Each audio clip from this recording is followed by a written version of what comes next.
Selon le Fonds international de développement agricole, l'agriculture au Gabon est relativement peu développée pour des productions de qualité supérieure. Pourtant, des structures spécialisées sont bien mises en place pour un meilleur accompagnement, notamment l'IGAD. Moi, depuis que je suis là à Libreville, je n'ai pas travaillé dans un bureau bien ménagère. J'ai évité ça, je ne veux pas. La terre est là.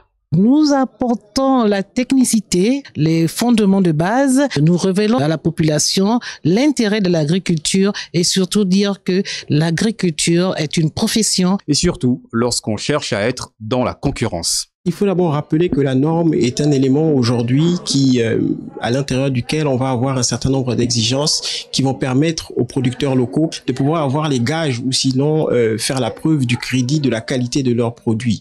Des réflexions allant dans ce sens sont en cours à Libreville. Elles sont menées par des compatriotes soucieuses du développement du secteur. On veut aussi développer de notre manière et puis pas toujours accuser aussi l'État. Il faut que nous aussi on contribue dans l'agriculture plantée un peu pour développer aussi un peu l'économie.